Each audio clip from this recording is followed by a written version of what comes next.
The set looked small as hell. Was it me? But the set was really, it looked cheap. I mean, compared to the way the old set of Undisputed looked with Shannon, how big and wide it looked.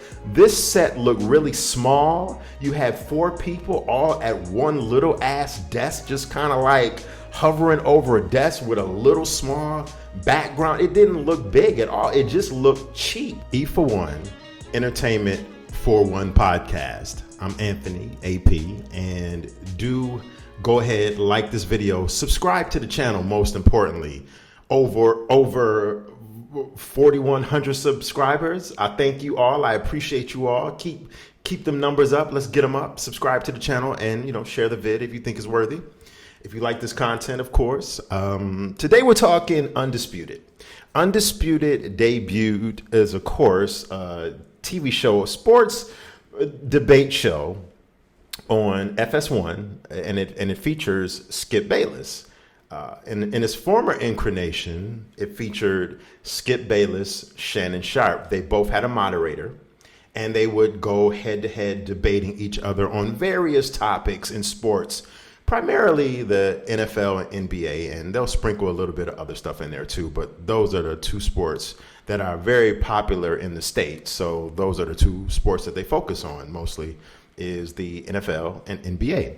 Well, as we all know, Shannon Sharpe departed, and Shannon will be making his debut on First Take with Stephen A. Smith in a mere 6 days on Monday, September 3rd, 4th, something like that, coming up.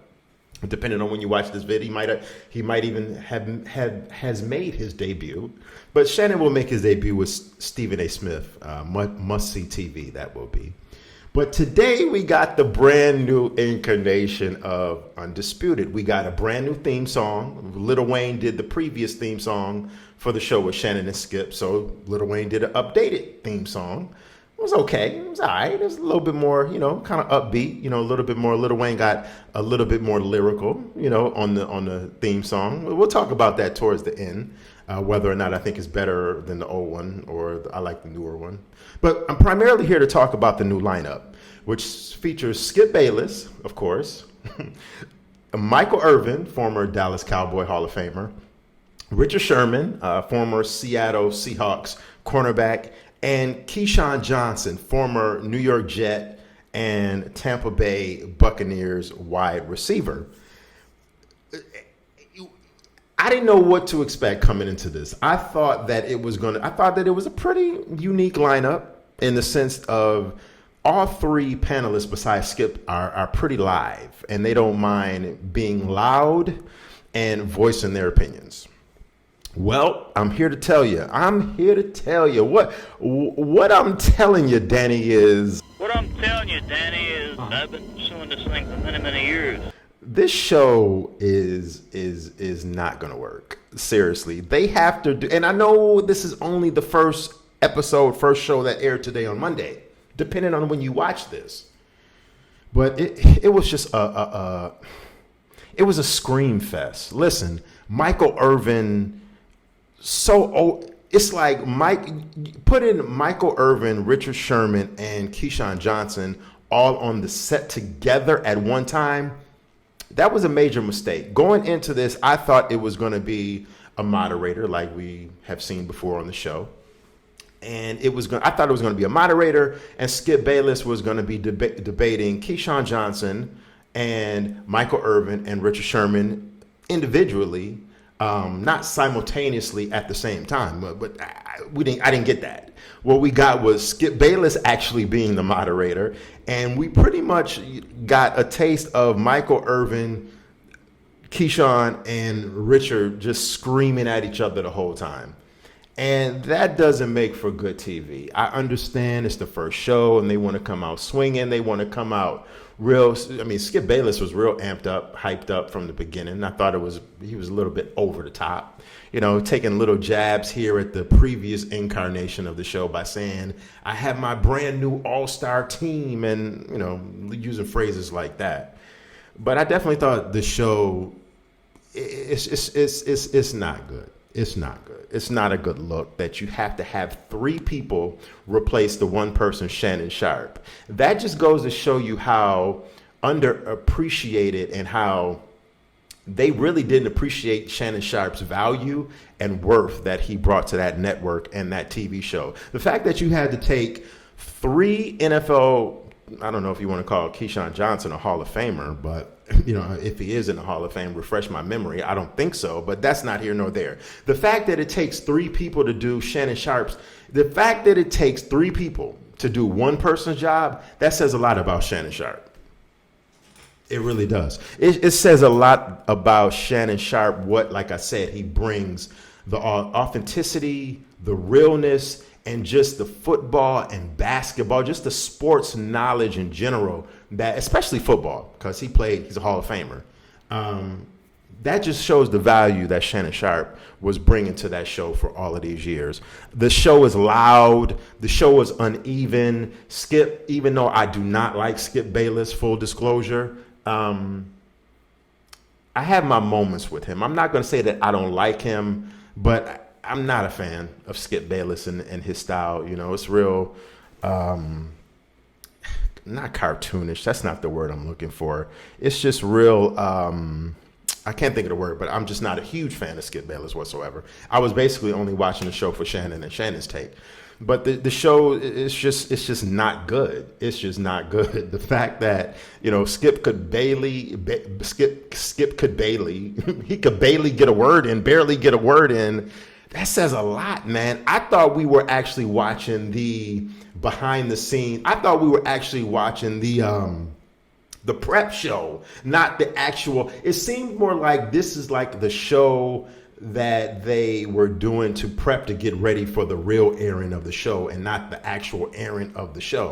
It was just too combobulated. It was mass confusion the whole time. And the only thing they really talked about, from what I saw, the little bit, I didn't watch the full show. Of course, the Dallas Cowboys, Dak Prescott, the New York Jets, and the Lakers and LeBron. Why did they always talk about Aaron Rodgers, the Dallas Cowboys, and LeBron and the Lakers? Is because those are they're always trending and they're the most popular. LeBron is the most popular topic on earth when you talk about LeBron and the Lakers. They are a brand, so they're always going to. LeBron it's just watch TV whenever they talk about LeBron and the Lakers. Same thing with the Dallas Cowboys.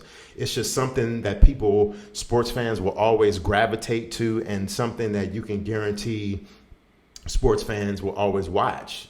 Anything that has to do with those three entities, Aaron Rodgers as well. So it's just one of those things to where this show, First Take will always be the go-to, of course, especially now that they have Shannon Sharp. But this show, I don't see this show lasting in this current, and given it's only one day, people, and I know that. But in this current incarnation that they have, I don't see this show being able to last for that much, for the duration of an NFL, past this duration of this NFL season. Michael Irvin's just way over the top, too animated. Just the loudness and the screaming was just too much, just way too much. And back to, before I end, we'll talk about and I noticed one thing too, very important. The set looks small as hell. Was it me? But the set was really, it looked cheap. I mean, compared to the way the old set of Undisputed looked with Shannon, how big and wide it looked. This set looked really small. You had four people all at one little ass desk, just kind of like hovering over a desk with a little small background. It didn't look big at all. It just looked cheap. It just didn't look. It just didn't look. I have to give it to Cameron and Mace. I mean, they're set for it is what it is. Looked a little bit more comfortable and cozy than this new Undisputed set. It just looked cheap. It just looked thrown together. It looked like they're kind of trying to scale down on the visuals as well compared to the old set with Shannon. I don't know. Maybe you can chime in on that too. But the Lil Wayne song, going back to, and I'm in it with this. The Lil Wayne song was okay. It was all right. I of course I'm gonna go. I think the older Undisputed song is better because I was hearing it for what, like 5, 6, 7 years. But the new song is okay. It's okay, but we don't tune into a sports talk show or debate show to hear a Lil Wayne song. Although Lil Wayne is scheduled to be on every Friday to debate Skip Bayless, Richard Sherman, Michael Irvin, and Keyshawn Johnson. How is that going to turn out with 5 people at a little ass small desk debating, screaming at each other? I don't know. We shall see. Let me know in the comments section what you think about this brand new iteration, brand new incarnation of Undisputed on FS1. You have been watching the Entertainment for One, E for One podcast, and I will check you later. Peace.